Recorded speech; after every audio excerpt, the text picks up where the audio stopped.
Life can change in an instant, and nothing can be more devastating than waking up one morning not being able to speak, not being able to move your arm or even your leg. This is the story of a 67-year-old grandfather named John who experienced a devastating stroke. But the real tragedy?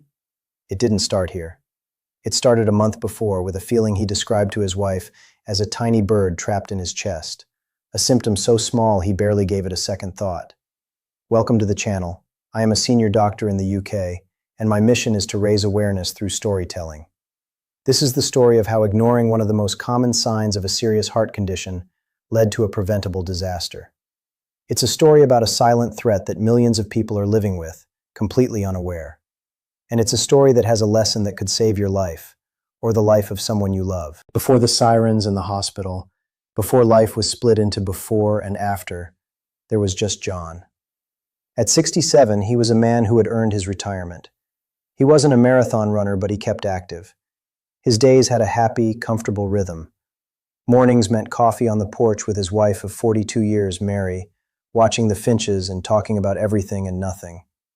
He spent hours in his garden, a chaotic testament to his love for heirloom tomatoes and stubborn rose bushes.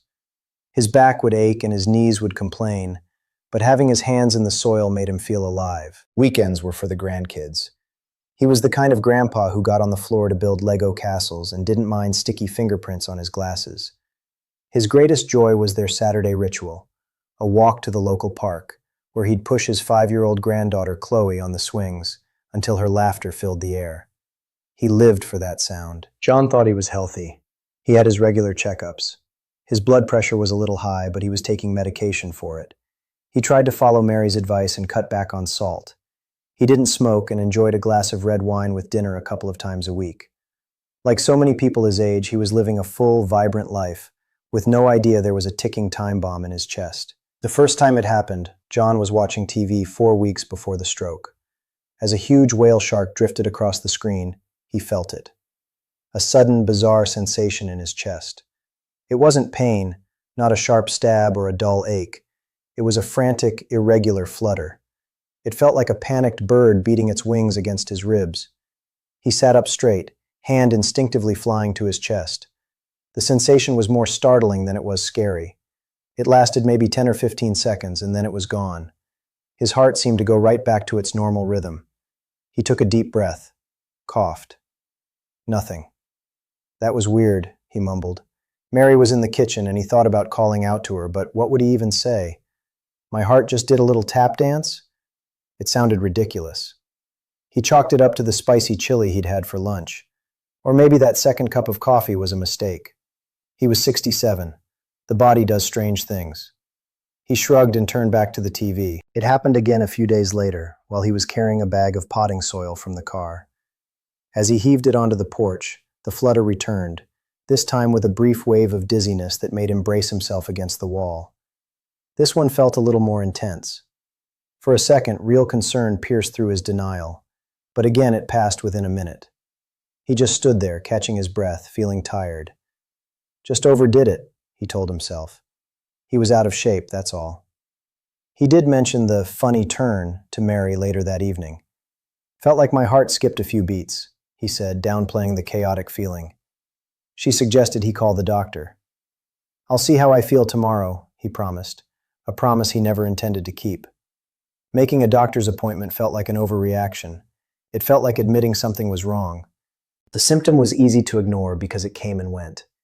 It's what we doctors call paroxysmal atrial fibrillation, episodes that happen and then stop.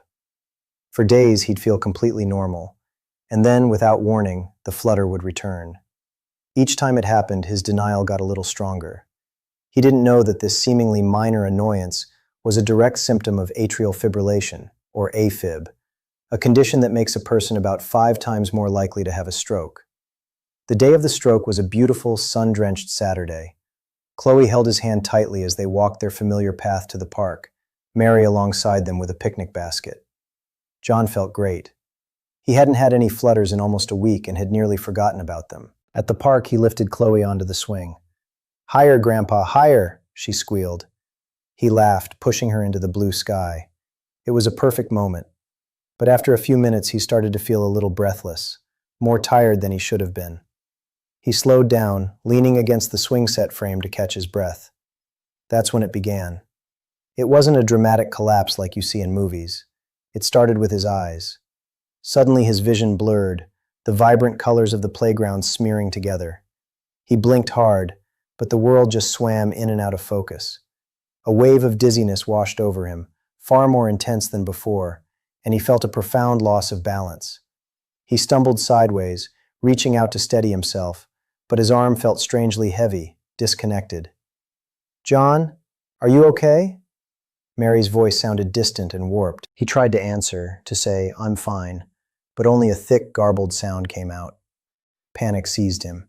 He understood her question, but the connection between his brain and his mouth was just gone. He looked at her, his face a mask of confusion and terror. Mary saw it instantly. The slight droop on the left side of his face, the way his left arm hung limply. She'd seen the public service announcements. Her heart leaped into her throat. "John, smile for me," she said, her voice trembling, trying to stay calm for Chloe. He tried, but only the right side of his mouth curved up, creating a terrifyingly lopsided grimace. "Okay," Mary said, panic rising. "Raise both of your arms." She held up her own. His right arm lifted, shaky, but it moved. His left arm didn't move at all. That's when Mary screamed for help. She knew that time was brain. Fumbling for her phone, she dialed 911. As John slid down the pole of the swing set to the ground, his world went from a confusing blur to a silent darkness. The last thing he heard was his granddaughter crying his name. Hours later, in the quiet of the hospital's stroke unit, the doctor sat down with a devastated Mary. John was stable, but the damage was severe. The doctor's role now was to connect the dots for her, to explain the preventable tragedy that had just unfolded. "Mary, John has had a major ischemic stroke," the doctor began gently. "This means a blood clot traveled to his brain and blocked a major artery, cutting off blood flow. The damage is significant, affecting the right side of his brain, which is why the left side of his body is affected." She just nodded, numb. "But why? His blood pressure was under control." The doctor paused before continuing. "This is the difficult part. Our tests show John has a condition called atrial fibrillation, or AFib. Did he ever mention any symptoms? Perhaps his heart racing or fluttering?" Mary's blood ran cold. The funny turns, the bird in his chest. "Yes," she whispered. "He mentioned it a few times this past month. He said it felt like a flutter. He just brushed it off." With quiet empathy, the doctor replied, "That flutter was the warning sign. That was the AFib. Let me explain what that is." The doctor brought up a simple animation of a heart. "Normally," the doctor explained, pointing to the screen, "the heart's top chambers, the atria, give a strong, organized squeeze to push blood down into the bottom chambers. It's an efficient pump." The animation switched. The top chambers now quivered chaotically. In atrial fibrillation, those electrical signals become erratic. Instead of a strong, coordinated beat, the atria simply quiver, or fibrillate. Because they aren't pumping effectively, blood can pool in a small pouch called the left atrial appendage. When blood sits still, it can form clots, and that is the critical danger of AFib. The doctor met her eyes. "What happened to John is that one of those silent clots broke free, traveled up to his brain, and became lodged there. That is what caused the ischemic stroke. For John, this was not random. People with untreated AFib are around 5 times more likely to suffer a stroke. It is one of the strongest risk factors we know." "So, if he had come in a month ago," Mary's voice broke. "If the AFib had been diagnosed a month ago," the doctor said gently, "he would have been started on a medication called an anticoagulant, commonly known as a blood thinner. These medications are highly effective. They reduce the risk of stroke in people with AFib by around 60 to 70%. They work by preventing those clots from forming in the first place. That flutter was his heart's warning signal. There was a window of opportunity to prevent this, but he didn't realize how serious it was." John's case is tragically common.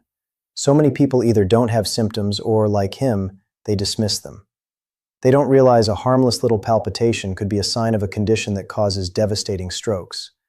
The terrible irony is that the stroke was the very thing that finally got him the diagnosis that could have prevented it. The months that followed were a grueling journey into a new reality. The vibrant man who tended his garden was gone, replaced by a man trapped in a body that wouldn't obey him. The stroke left him with severe left-sided paralysis and aphasia, making it incredibly difficult to speak or understand language. His life became a draining cycle of therapies. Physical therapy was a monumental struggle. Just sitting up in bed required immense effort. His beloved garden, visible from his bedroom window, became a heartbreaking reminder of the life he'd lost. Speech therapy was just as frustrating. The words were in his head, but they came out as a jumble of sounds. He wanted to tell Mary he loved her, but he was locked in a prison of silence, often breaking down in helpless rage. His independence was gone. Mary became his full-time caregiver, an exhausting and isolating role she took on with love. Their easy life was replaced by a rigid schedule of medications, appointments, and therapy. Chloe couldn't understand why Grandpa couldn't push her on the swings or talk to her. She'd pat his unresponsive hand and ask, "Grandpa, wake up." The park became a place of painful memories. The preventable nature of it all was the ghost that haunted them.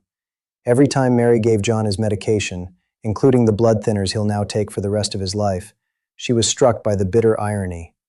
This little pill, taken a month earlier, could have kept their world intact. John's dismissal of that flutter cost them everything. John's story is a tragedy, but it holds a powerful, life-saving lesson. His stroke wasn't a random bolt from the blue. It was the final consequence of a missed warning. The good news is, you can learn to recognize these warnings. First, let's talk about the warning signs of atrial fibrillation. What did John feel? A flutter. That is the most common symptom. Pay attention if you ever feel heart palpitations, a flutter, a racing or pounding heartbeat, or a feeling that your heart is skipping beats. Unexplained fatigue or a profound lack of energy. Shortness of breath during normal activities. Dizziness or lightheadedness. Chest pain or pressure. Any chest pain requires an immediate 911 call, as it can also be a heart attack.